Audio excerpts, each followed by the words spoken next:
목회 서신 백사. 한눈 팔지 맙시다. 내 감은 눈 안에 이미 들어와 계신 예수님. 나보다 앞서 나를 찾아주시네. 내 뻗은 두 손 위로 자비하심을 내어주시니 언제나 먼저 나를 위로하시네. 내 노래 가운데 함께 즐거워하시는 늘 나의 기쁨이 되시네. 수많은 사람 중에 나를 택해 잡으시고 눈물 거두어 빗살 가루 채우시니 그분은 내 자랑 나의 기쁨, 나의 노래, 나의 전부 되시네. 최경하 사유상열곡 전부입니다. 이 곡을 처음 만난 날 너무나 아름다운 노랫말에 푹 빠졌습니다.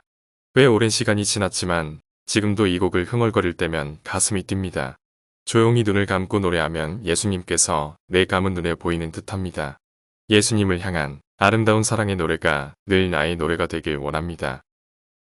바벨론에 끌려온 지 7년이 되는 해 이스라엘의 장로 여러 사람이 여호와께 묻기 위하여 에스겔을 찾았습니다.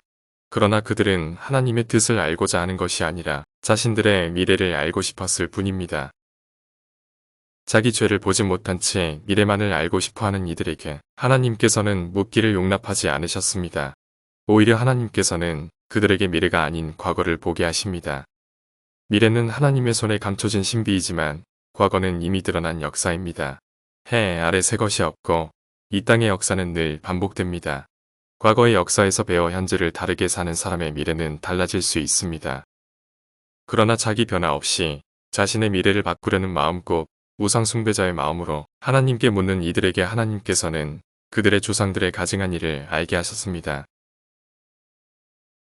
하나님께서는 애굽 땅에서 이스라엘에게 나타나셨습니다. 하나님께서는 나는 여호와 너희 하나님이라 하시며 그들을 위해 찾아두었던 땅곳 젖과 꿀이 흐르는 땅이요 모든 땅 중에 아름다운 곳에 이르게 하겠다고 약속하셨습니다.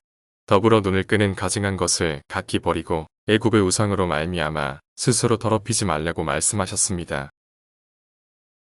그러나 그들은 하나님의 말씀을 즐겨 듣지 않고 반역했습니다. 그들이 눈을 끄는 가증한 것을 각기 버리지 아니하며 애굽의 우상들을 떠나지 않았습니다. 하나님께서는 그들에게 분노를 쏟으며 진노를 이루어야 했지만 그렇게 하지 않으셨습니다. 하나님께서는 하나님의 이름을 위하고 이방인의 눈앞에서 하나님의 이름을 더럽히지 않으려고 그들을 애굽에서 인도하여 내셨습니다. 하나님의 주권적인 은혜가 이스라엘을 출애굽하게 했습니다. 이스라엘이 애굽의 우상들로 말미암아 스스로 더럽혀진 이유가 어디에 있었습니까? 그렇습니다. 그들은 눈을 다스리지 못했기 때문입니다. 눈을 끄는 것 곧 눈을 홀리는 것을 따라 한눈 팔다 보니 가증한 것을 행하게 된 것입니다.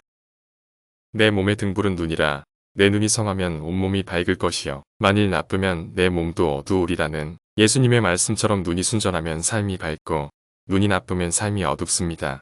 삶의 밝음과 어둠을 가르는 것이 눈이 순전하지 나쁜지입니다.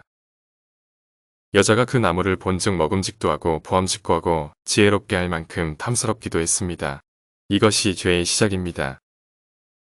하나님의 아들들이 사람의 딸들의 아름다움을 보고 자기들이 좋아하는 모든 여자를 아내로 삼았습니다. 이것이 죄악이 세상에 가득하게 되는 단초였습니다. 아간이 노력한 물건 중에 신할산 아름다운 외투한 벌과 200세겔과 그 무게 50세겔 되는 금덩이 하나를 보고 탐내어 가졌습니다. 이것이 비참한 패배를 가져왔습니다. 저녁 때에 다윗이 그의 침상에서 일어나 왕궁 옥상에서 거닐다가 그곳에서 보니 한 여인이 목욕을 하는데 심히 아름다워 보였습니다. 이것이 비극의 문을 열었습니다. 그리고 바벨론에 끌려온 이들은 음란한 마음으로 하나님을 떠나고 음란한 눈으로 우상을 섬겼습니다. 눈으로 보는 것이 달라지지 않으면 미래가 달라질 수 없습니다. 그러나 말씀이 육신이 되어 이 땅에 오신 하나님의 아들 예수님께서는 마귀가 지극히 높은 산으로 가서 천하만국과 그 영광을 보여 유혹하지만 능히 이겼습니다. 왜냐하면 예수님께서는 세례를 받으시고 물에서 올라오실 새하늘이 열리고 하나님의 성령이 비둘기같이 내려 자기 위에 임하심을 보았기 때문입니다. 눈에 보이는 건 너머에 있는 진정한 영광을 보았기 때문에 예수님께서는 시험에 넘어지지 않고 능히 이길 수 있었던 것입니다. 잠시 눈을 감아 보십시오. 이 순간 무엇이 보입니까? 우리를 향해 사랑의 세레나데를 부르시며 영광의 성령으로 임하시는 하나님의 은혜가 보입니까? 아니면 온갖 보암직하고 아름답고 탐스러운 유혹거리들이 보입니까? 존재의 등불인 우리들 눈에 가득 담긴 것은 무엇입니까? 사슴 미명의 갈릴리 디베랴 선착장. 해가 떠오르기 직전 미명의 시간 사물이 가장 선명하게 보입니다. 눈을 감고 볼 때 하나님께서 가장 선명하게 보입니다. 2020년 10월 7일 수요일 아침 권종열 목사